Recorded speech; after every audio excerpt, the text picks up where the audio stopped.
the same Celtic team has won 4-0 at Tannadice on Boxing Day. Alan Thompson's free of suspension and Moravcik's fit, but Martin O'Neill starts with both on the bench and club captain Tom Boyd's there too. So Jackie McNamara keeps his place in the central midfield area alongside Neil Lennon and Petrov. Up front, Henrik Larsson is 2 goals away from hitting the 30 mark. Stand-in skipper with Boyd on the bench is Johan Mjallby, who feared for his future here at the start of the season, but how things have turned around. The same could be said of Paul Wright, who struggled to hold down a regular place in the Kilmarnock side, but he's back on form, scoring his first ever senior hat-trick a week ago at St Mirren. And the team which finished that 3-1 win at Love Street is the one which starts against Celtic. That means Christophe Cocard kicks off in place of 21-year-old Stuart Davidson. Gus McPherson and Ian Durant are still out injured. Here's the formation Bobby Williamson starts with. Craig Dargo, the main striker, Cocard and Andy McLaren, the wide men, and Wright operating between midfield and attack. And the referee in his first season of SPL action is David Summers.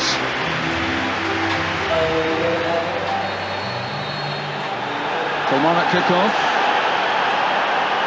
Dreaming of an old firm double. They won at Ibrox in some style, it has to be said as well. Just a couple of months ago, 3-0 against the reigning champions.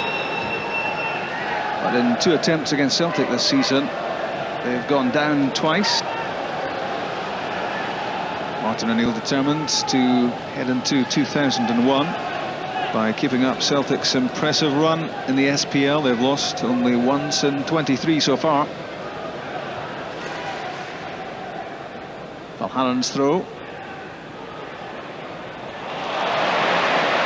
On the move again, Bobby Petta. That's a late one from Canero. Beaten by that injection of pace from Petta. Johan Mjallby up for the set piece, and Ramon Vega is there as well, alongside Sutton and Larsson. In from Neil Lennon. Good punch from Marshall. Petrov onto it, but it wouldn't come down for a shot. Tries again. Vega had stayed upfield, but he was offside. Up in the stand, looking the picture of calm. Not for long, is Bobby Williamson.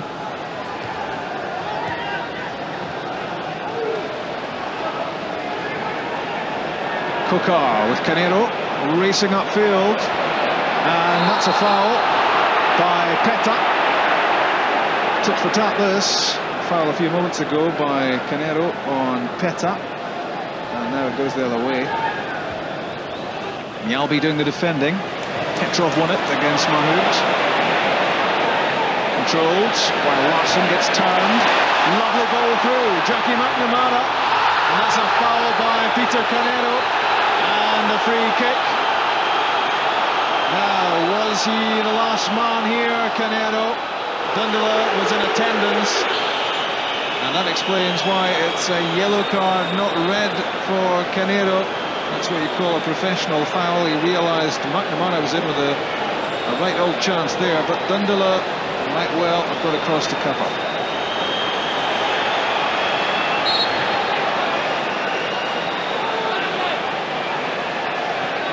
So this must be the best chance of the match for Celtic so far. And Henrik Larsson's effort slips wide.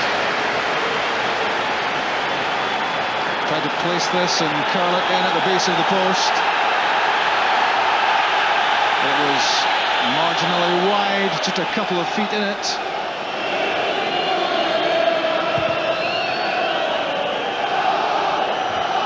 Well up was still Petrov to win the header. Didier Agathe with the pace to take himself away from Gary Hay and Gary Holt and Freddie Dindeleux, and that's just beyond Henrik Larsson. A thrilling run that by Agathe, and that's a good challenge by Cocard on Petta, which stopped Celtic's progress down the left-hand side. But Agathe certainly made progress on the right-hand side, leaving 3 Kilmarnock players in his trail across too strong. Knew he wasn't going to stay in the stand for too long. Bobby Williamson now down pitch side.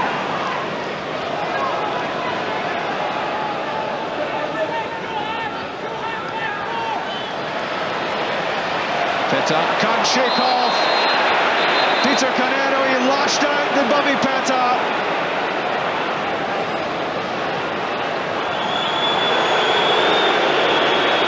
Firstly, it's a yellow card for Jos Valgaeren.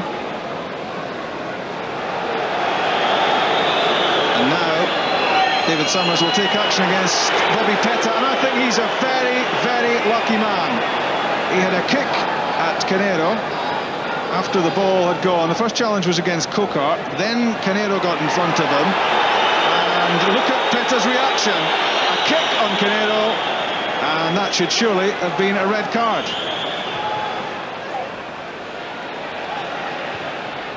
Chipped in by Lennon, laid off by Sutton for Larsson. Petta wants a good delivery.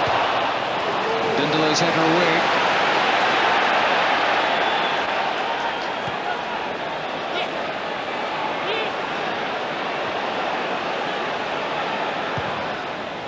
Neil Lennon's cross, left by Vega, and Chris Sutton scores.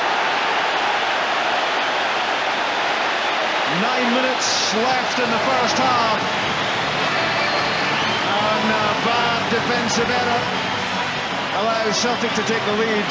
Lofted in by Neil Lennon. I think Gary Hay thought that Gordon Marshall was coming to take this. He made no attempt to get to the ball, and Chris Sutton had a clear run in. Hay stopped, Sutton didn't, and that's Chris Sutton's 12th goal for Celtic.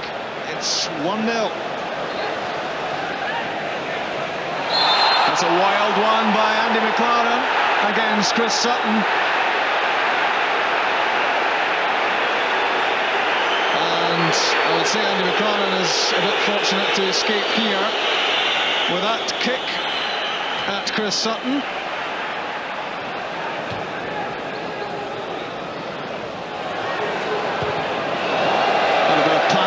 Kilmarnock defence, that was running through to Gordon Marshall until Dindeleux hacked the ball clear, and it's back in from Petta, and that could have ended up in goal number 2 for Celtic, and that would have stemmed again from an unforced error. Vega's header went wide.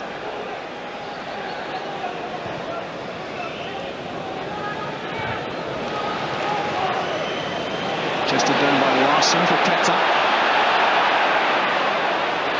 Away from Canero. Lovely ball for Larsson.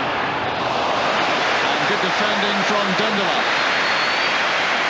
A well-constructed Celtic attack this. Clever play from Petta. Look how he turned away from Canero here. And then the pass delivered to the outside of the left foot. And Dindeleux in the way of the cutback.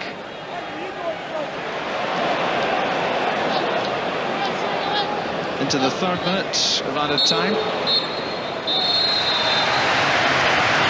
that's the half-time whistle. Kilmarnock never an attacking force here, but they did hold out for 36 minutes until Chris Sutton scored. The only goal of the game so far. Played in by Neil Lennon, and Gary Hay will cringe when he sees this again. He stopped, and Chris Sutton carried on to touch home his 12th goal for Celtic, and the one which has broken the deadlock. Bobby Petta is a lucky man. After that retaliatory kick at Peter Canero, he saw a yellow card when it might well have been a red. Another lucky boy is Andy McLaren for that kick at Chris Sutton, and he didn't even see a yellow card for that one. Half-time at Celtic Park is Celtic 1, Kilmarnock 0. Celtic restart the match on course for their 20th SPL win of the season out of 24 matches, and still for them just one figure in the losses column, and that's the 5-1 Old Firm defeat at the end of November. They've drawn 3, and apart from that it's been winning all the way for Celtic, and they've got their noses in front here. Petrov to Petta.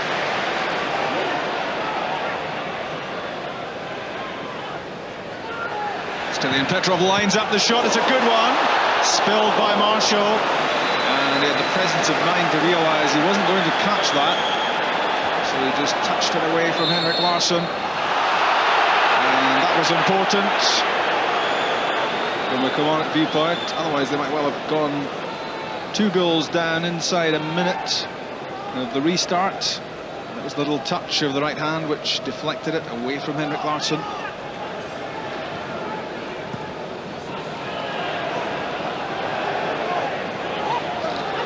McLaren wrestles himself away from Agathe.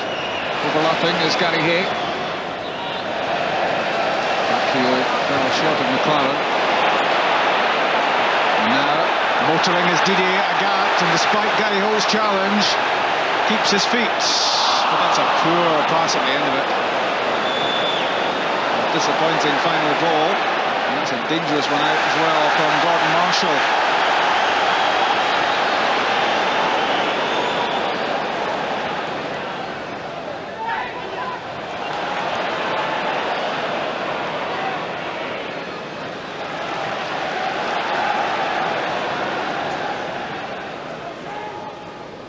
Flicked on by Larsson for Sutton, a neat back heel.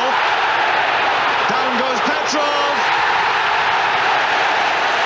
And Henrik Larsson scores number 2. As the debates were going on about whether that was or wasn't a penalty, Henrik Larsson was untroubled as he tucked the ball away for his 29th goal of the season. Good link up here. It was Gary Holt's challenge on Cillian Petrov, but it matters nothing now because Henrik Larsson has struck yet again. There was grappling going on in the box. That looked like a dive from Petrov to try to win a penalty against Gary Holt, but as the ball ran free, first to react was Henrik Larsson. 2-0. Gary Hay, away by Vega.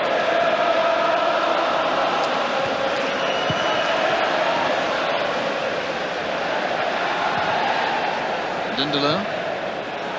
Cocard got a touch and saved by Rob Douglas.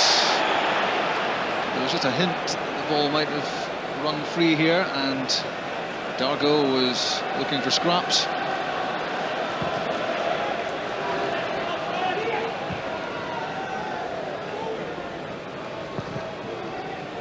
Long ball from Mjallby. Stretching out was Larsson, and here's Chris Sutton. A chance to make it number 3. Well, that's got to go down as poor defending by Kilmarnock. Chris Sutton unchallenged to score his 2nd of the game. His 13th goal for Celtic. The long ball from Mjallby shouldn't have been a huge problem for Kilmarnock, but into a gaping hole in the defence went Chris Sutton, and round Gordon Marshall to tuck the ball away. 17 minutes into the second half, and Celtic 3 goals in front. He's angled ball into the penalty box, easily fielded by Douglas. Out to Petta.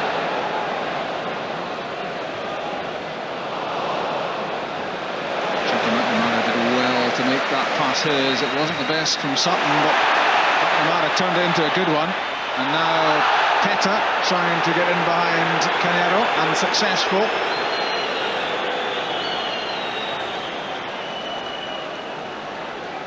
Not an awful lot in that, don't think.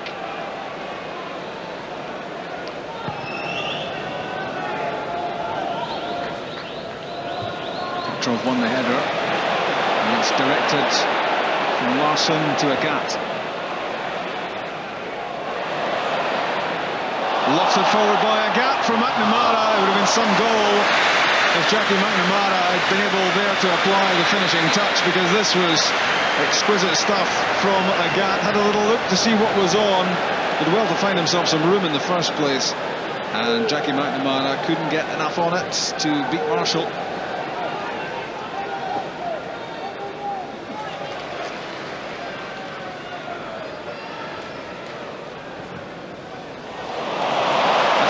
Pass with the outside of the right foot from Johan Mjallby, and here's Henrik Larsson to score his 2nd goal.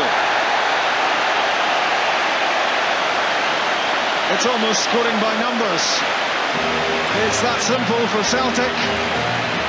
4-0, and still more than 20 minutes left. Quality on that pass from Mjallby down the line, which took out Gary Hay. And you don't leave Henrik Larsson unmarked and suffer upon it. And this is Henrik Larsson's 30th goal of the season. Is number 15, Petta, and his replacement is number 8, Thompson. Halfway in the SPL campaign, Celtic about to go into the winter break, and 30 goals already for Larsson.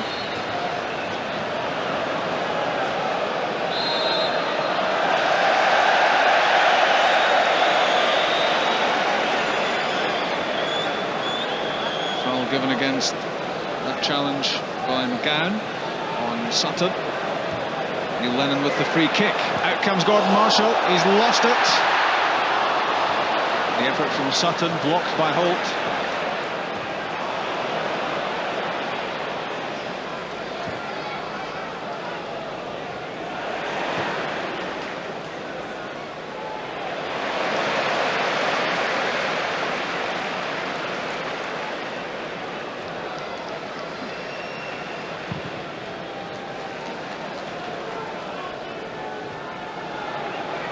He won the header, but it drops at the feet of Petrov.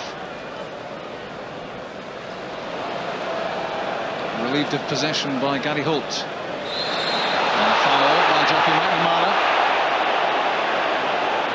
Despite his protest, he did get a touch on the ball there, to be fair, McNamara.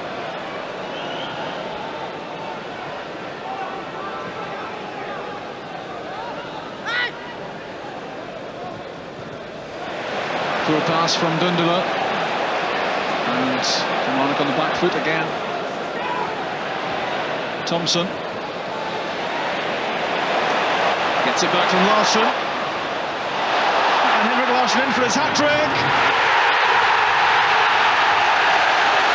A hat-trick for Henrik, and 5-0 for Celtic.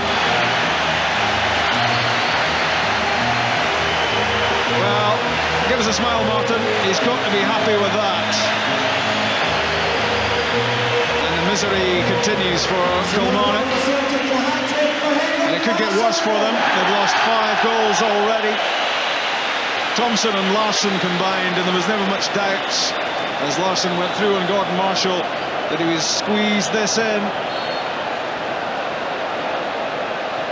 3 for Larsson, 2 for Sutton, 5 for Celtic, and Kilmarnock in big bother.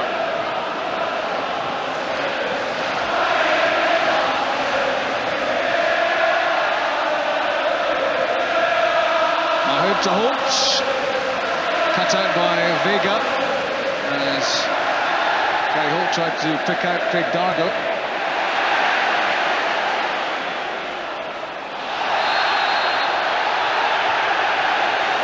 Foul against Andy McLaren's challenge on Didier Agathe, and not really much doubt about it, I don't think.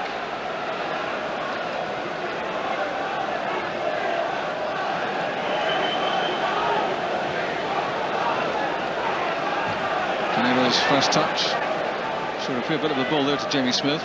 Here he is again.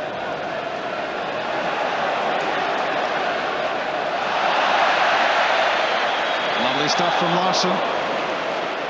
Good challenge from Dindeleux. But Kilmarnock in trouble again. Sutton for Moravcik. Saved this time by Gordon Marshall. Could so easily have been 6. Again, Kilmarnock all over the place. And the stinging shot from Moravcik was straight at Marshall.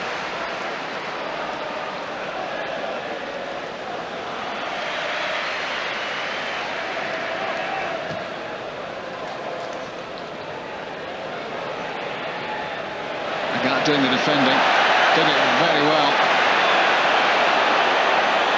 and he's off again. The pass though to Moravcik, intercepted.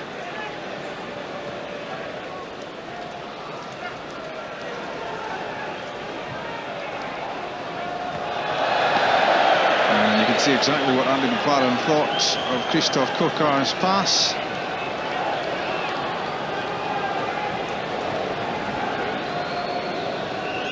Agathe to Moravcik.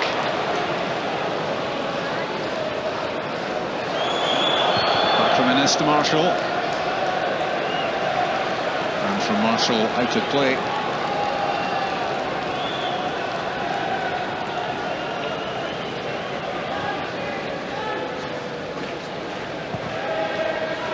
Mjallby to Sutton. Chested down for Moravcik. That was aimed at Larsson. McGowne was in the way. Won back by Chris Sutton. Lennon. Good ball from Larsson to Moravcik.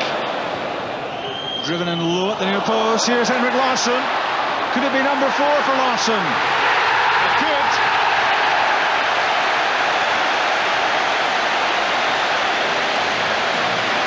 .6-0 Celtic. Unstoppable.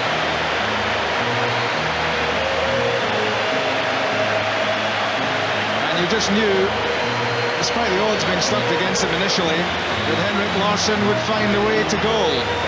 He's done it so often. That was Gary Hay who missed it at the near post. And Henrik Larsson yet again applying the finishing touch. And now for him, 32 goals this season. It's 6-0 Celtic, 3 minutes left.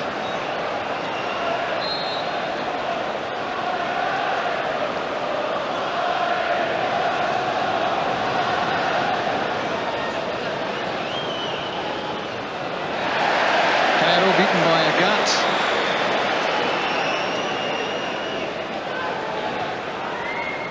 One thing Celtic don't do under Martin O'Neill is ease off.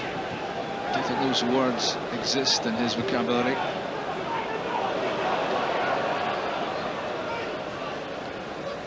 Sutton to Thompson. And Henrik Larsson offside. Well, somebody had to spoil his fun.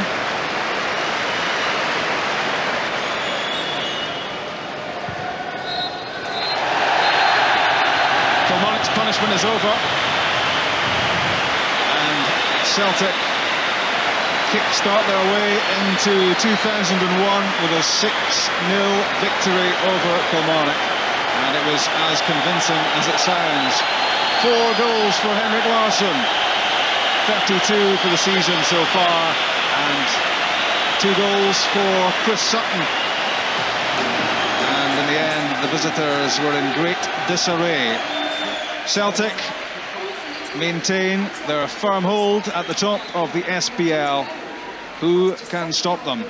Final score here, Celtic 6, Kilmarnock 0. Martin, a happy new year, and it will continue to be so if Celtic play like that. Played terrifically today, absolutely brilliant.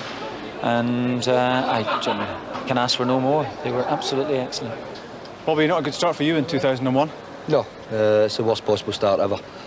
We could imagine, and hopefully we can put that behind us, but it'll take a few days to go over that as well, that's for sure. Celtic were strong, you knew they were going to be, but Kilmarnock were presumably well below their best. I would say so. We knew Celtic would be strong up front with Larsson and Sutton, allowing their presence to kind of overpower our guys at the back, and that was disappointing. I think we need centre-halves who can go and win their battles, and they certainly didn't do that today.